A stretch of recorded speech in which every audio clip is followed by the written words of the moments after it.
Automated defense grid activated. Halo, selamat siang, saya Hambali dari Otoritas Bandara dan saya akan menjelaskan terkait pesawat terbang. Pesawat terbang adalah kendaraan udara yang dirancang khusus untuk mengangkut penumpang atau kargo dari satu tempat ke tempat lain di udara. Pesawat terbang terdiri dari berbagai jenis dan ukuran, dari pesawat kecil seperti pesawat terbang pribadi hingga pesawat besar seperti pesawat komersial yang dapat mengangkut ratusan penumpang. Pesawat terbang terdiri dari beberapa bagian, di antaranya badan pesawat ini adalah bagian utama dari pesawat terbang dan berfungsi sebagai tempat penumpang, kargo, dan mesin pesawat.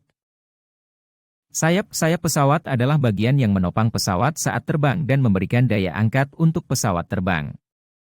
Sayap juga memiliki flaps dan spoiler yang digunakan untuk mengontrol kecepatan dan ketinggian pesawat. Mesin pesawat terbang adalah komponen yang menghasilkan tenaga untuk memutar baling-baling pesawat dan memberikan daya dorong untuk mendorong pesawat terbang melalui udara. Proses perjalanan udara dimulai dari saat penumpang tiba di bandara dan melakukan proses check-in. Setelah proses check-in selesai, penumpang akan menuju ke terminal untuk menunggu pesawat terbang mereka. Setelah pesawat tiba, penumpang akan naik ke pesawat dan menyimpan barang bawaan mereka di atas kepala atau di bawah kursi.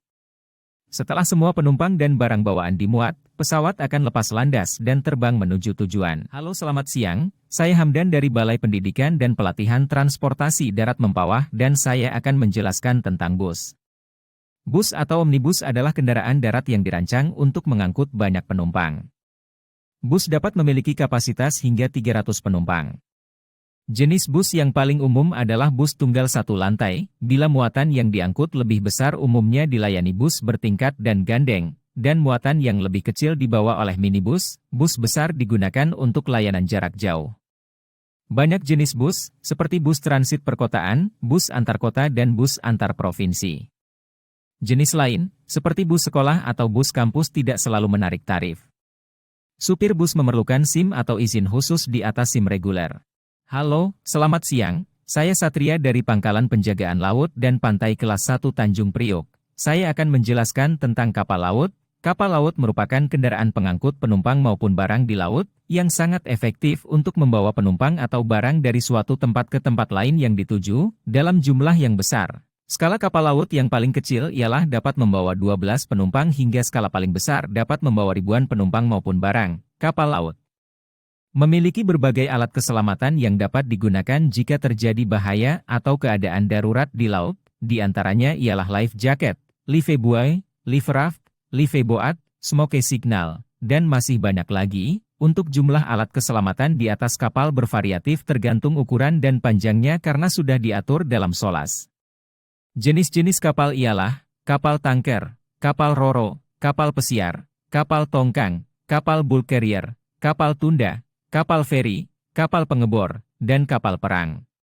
Tiap-tiap jenis kapal memiliki fungsi yang beragam, mulai dari kapal pengangkut, pengeboran, transportasi penumpang, hingga keperluan alat militer. Halo, selamat siang, saya Nur Setiawan Habibi dari Distrik Navigasi Kelas 1 Surabaya.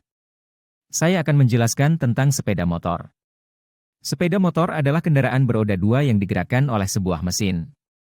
Letak kedua roda sebaris lurus dan pada kecepatan tinggi sepeda motor tetap stabil disebabkan oleh gaya giroskopik. Sedangkan pada kecepatan rendah, kestabilan atau keseimbangan sepeda motor bergantung kepada pengaturan setang oleh pengendara.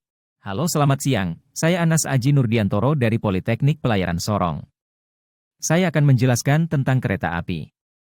Kereta api adalah salah satu jenis transportasi darat yang menggunakan rangkaian gerbong yang dihubungkan satu sama lain dan ditarik oleh lokomotif. Kereta api biasanya beroperasi di atas rel atau jalan rel, dan dapat digunakan untuk mengangkut penumpang, barang, atau keduanya. Kereta api memiliki sejarah yang panjang dan menjadi salah satu transportasi yang paling efisien dan ekonomis di seluruh dunia. Di beberapa negara, kereta api masih menjadi salah satu transportasi utama yang digunakan oleh masyarakat.